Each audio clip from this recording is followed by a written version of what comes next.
Not Your Average Glow. This is a safe place where we come and we talk all things mental health. If you're new here, welcome. My name is Samantha. I'm happy to have you. If you're not new here, thank you for coming back. Today, I want to talk about the relationship of mental illness and how it affects your friendships. So like the relations between the two. I had an epiphany yesterday.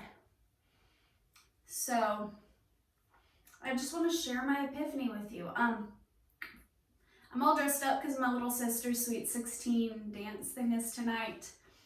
And I'm going to be attending that in about an hour, so you're welcome. No, I'm just kidding. But mental illness is such a funny thing, or at least it is for me. So I'm diagnosed manic depressive with suicidal ideation and like a hint of OCD. When I get in my manic states, I tend to have some OCD tendencies. So I have always struggled with understanding myself, understanding the people around me, understanding my self-worth. The chemicals in my brain a lot of times will make me feel as if I'm not lovable, or I don't have a lot of friends, or I have temporary friends or surface level friends, or people that, they come into my life for a little bit and then they leave, and that for some reason healthy friendships are just something that's just not tangible for me. Well, last night I had a girls' night with some of my mom friends, and I was sitting around at the table with 5 other beautiful young women, and it just kind of hit me like a brick wall. Like I was just riding on my little bike of delusion, looking around, well, I'm not lovable, I'm this, I'm that, and then just bam, truth. Every single woman at that table was there because they were my friend. Some of these girls had not even met each other, or they hadn't seen each other since high school. Every single girl that was there was all there because of me. And I'm sitting there and I'm like, the fuck do you mean you're not lovable? What do you mean you don't have friends? This is 5 women right here, right now, that are some of your truest, dearest, realest friends you have. But see, the problem is that I have a mental illness that sets off chemicals in my brain that are not happy ones, and they block the serotonin. And then we live in a world of social media, and you see everybody's Instagram stories and all these YouTube videos, and you see people and they're all these influencers, and they're like out on these yachts with their like hundreds of friends, and you see these cute girls, and they're like going on a bike ride, and it's like a whole freaking train of people behind them, and they're all just hanging out, and you're like, I want that. Why don't I have that? Why is it that I'm at the house just with me and my kids most of the time? Why do I feel so lonely? Why don't I have friends? And then last night, I'm sitting at a table with 5 young women who have all been my friends for years. And I'm like, Samantha, what do you mean you don't have friends? I'm sitting at a table with Savannah. My friend Savannah and I have been friends for 20 plus years. I'm gonna be 30 in May. That's the majority of my life. This woman has literally grown up with me. She has seen me at every single stage of my life. The good, the bad, the ugly, the messy. She knows I'm mentally ill. And for some reason, this girl says, human, I like you. I'm gonna keep you around for 20 years. Then I look over at my friend Sierra. Sierra and I have been best friends since sophomore year of high school. That's 12 years ago. She's met me and she was like, you're pretty cool. I think I'll keep you a while. And 12 years later, we're still friends. She is like my adventure friend. She's that friend, like she's a Sagittarius, and Tauruses and Sagittariuses are supposedly not supposed to get along, but I actually have quite a few Sagittarius friends. I love them. But she's that friend that like is so chill and easygoing and calm and just sweet. But she's my adventure buddy. Like say I just randomly decided I'm gonna book a trip to Scotland and go backpacking across Scotland. Sierra would be the friend I would call and she 100% would go. And we've been friends 12 years and she's sitting there at the table. And then I look over at Ashley. I've known Ashley 8 years. Ashley came into my life when me and Dakota got together. Mine and Dakota's relationship is a messy one. Always has been. We had the whole runner-chaser dynamic, the narcissist empath dynamic. It was extraordinarily toxic.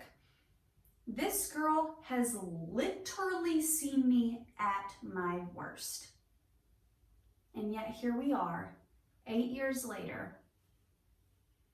She's still one of my closest friends. I still see her at least once a week. Her twin sister, because she's an identical twin, her twin sister Jenna, also stuck around for 8 years. Now Jenna is like my brutally honest friend. She's like, how do I put Jenna? She has all the positive traits of Ashley. She's very calm, very chill, no drama, no... But she's just, she says what she means. You're just gonna get what you get with her. There's no sugarcoating it. She is the type of person that knows her worth and is not gonna settle for less, and she holds her friends to that standard. So when Jenna tells me, Sam, you're a lovable person, I like you, I wanna be around you, you best believe I'm gonna believe it, because if Jenna says it, it's facts. Because there's a lot of people she's like, yeah, I don't like them. Like that's just Jenna. She's just like, no, I get bad vibes from them. They got to go. And not because she's snobby, but because she set her standards so high. So the fact that her standards are so high and she wants to hang out with me says something about me. And then I'm sitting there and there's this girl named Flo, and she's a newer friend. I met her 2 years ago when I was working at Sonic with Ashley. She was a manager there, and we just hit it off. And now every time we go out on girls' night, we invite Flo. Flo is just cool. I love Flo. And then there was a couple of girls that I talked to on a regular basis that weren't even there last night. Like Adriana, I've known, it's going on 3 years now. Alex, I've known for 6 years. And then I have a few friends that are like newer friends, but they're really sweet people. And I'm sitting there like, girl, that's like 8 quality friends. What the hell do you mean you don't have friends? Like, just to illustrate to you how crazy mental illness is, all of that being said, when me and Dakota were talking about getting married, I literally said to my mom, I don't think I can have a big wedding because I don't have enough friends to have bridesmaids. But last night I was sitting at a table with 5 girls that had been in my life for so long and supported me through everything. They've been there through the birth of my kids. They've been there through breakups and tears. They've been there through all kinds of crazy stuff. What do I mean I don't have bridesmaids? It's ridiculous. So I just wanted to talk a little bit about friendship. I have another video on my channel about friendship and like your standards for friends and this, that, and the other. So I'm not just going to do a repeat of that. But I do want to say that I considered myself for so many years now to be more of an introvert because I easily get drained in a social situation. And then last night, hanging out with people that are quality friends, I was the life of the freaking party. I was pulling strangers out onto the dance floor. I was probably the most outgoing person at that little bar. And I'm the introvert, supposedly. So I ask you this question: if you feel introverted and social situations drain you, check in with yourself. Are you really that much of an introvert, or are you just hanging out with the wrong people? I also don't want you to think that you have to have 5, 8, 10, 15 friends. Don't compare yourself to those Instagram influencers and those YouTubers you see with these big crowds of people and throwing these huge parties, and that's not real friendship. That's friendly acquaintances. And it's easy for extroverts to fake that they, are just so happy. But like, knowing some people personally who are more extroverted and people just gravitate towards them, they're the life of the party, they're usually masking depression and insecurity. So don't compare yourself to those people. Don't compare yourself to me. If you have one quality friend, someone who is healthy for you, somebody who encourages you to be your most authentic self, is supportive of your dreams, calls you out, and is a great accountability partner when you're screwing up your life, because positivity can sometimes be toxic too when taken to the extreme. But you shouldn't have a friend that like belittles you or like breaks you down. You should have somebody that encourages you to be your most authentic self. If you have at least one of those friends, you're winning at life. I think one of the reasons, besides, having a mental illness, that I always feel so lonely is because I'm 29 and I'm a mom. And when you're a teenager, you do your homework and you have schoolwork, then you get to pretty much talk to your friends and hang out as much as you want before you have like all this responsibility. And then you grow up and you become an adult, and then you have to work jobs, and then you have to do this, and then you have to do that. Then you add kids onto it. Those friends that I've had, I literally only get to hang out with them like once every month, 2 months, as a group like that, 3 or 4 months, because life keeps you busy. And I think it's really important to remember that your partner, like your spouse, needs to be somebody who is also your friend, because they're going to be the person you spend the most time with. So make sure your spouse is your best friend, somebody who supports you, somebody who encourages you to be your most authentic self, somebody who encourages your dreams and your aspirations, somebody who encourages you to care for yourself. Because I have quality, grade A friends, but I also have a busy life, and so do they. So I talk to them on the phone and such minimum once a week. If I'm going through a depressive episode and going into my shell, maybe 2 weeks tops. But I have at least 8 women that I can call at any time. And they're all from different seasons of life. Some of them I met through church. Some of them I went to school with. Some of them I met at work. Some of them I met because of a relationship I were in, and they were a sister of a brother of a cousin of a whatever.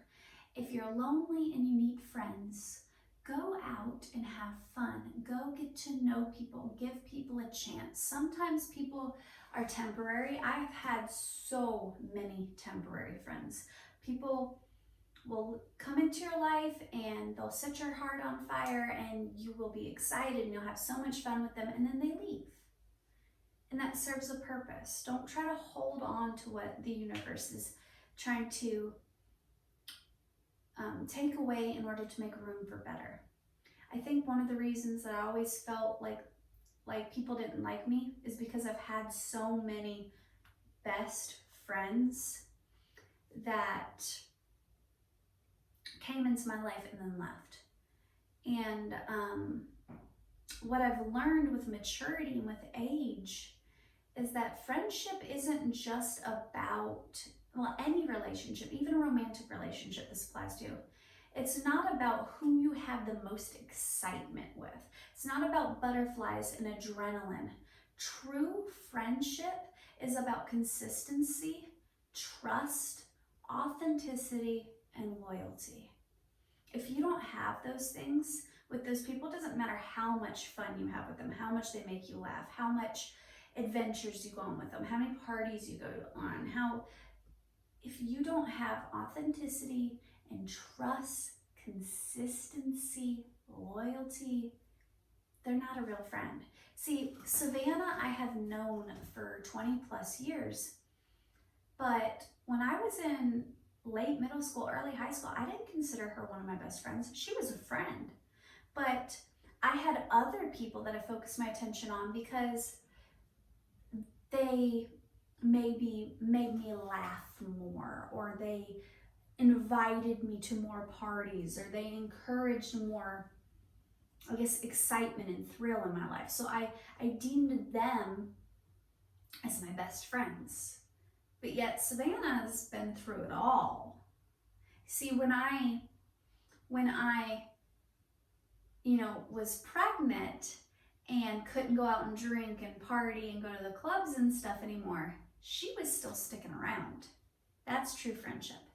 And as you get older, especially if you're a teenager or in your young 20s, as you get older, people are going to flow in and out of your life. Allow it to happen. You would be surprised if you really sat back down and thought to yourself, not who do I see on an everyday basis, who do I go out clubbing and partying and having like thrill with, but who has truly been there for you through the thick and the thin, who has encouraged you to be the realest version of yourself and loved you unconditionally as who you truly are. Those are your real friends. If you have at least one of those, you're winning at life. So here's your reminder, all you sick bastards out there like me, to sit down and get real with yourself, because sometimes mental illness can make you, I mean this in the most loving way, but it can make you a little delusional. I was delusional. I thought I didn't have friends. And I had the epiphany yesterday, and I mean this in the most humble way possible, but it's going to come off cocky. I'm a likable person. Huh, who would have fucking known? I'm likable. I have friends, and I guarantee you so do you. So if you haven't been feeling likable, if you haven't been feeling loved, remember that I'm a girl who has had at least 8 friends for more than 2 years at a time, some of them going all the way up to 20, and I do not hear from them every day, because healthy friendships allow space. Healthy friendships allow you to go through things and to have your own life. Codependency can be extraordinarily toxic. So, hope you have a wonderful day. I love you guys, and I'll talk to you later. Bye.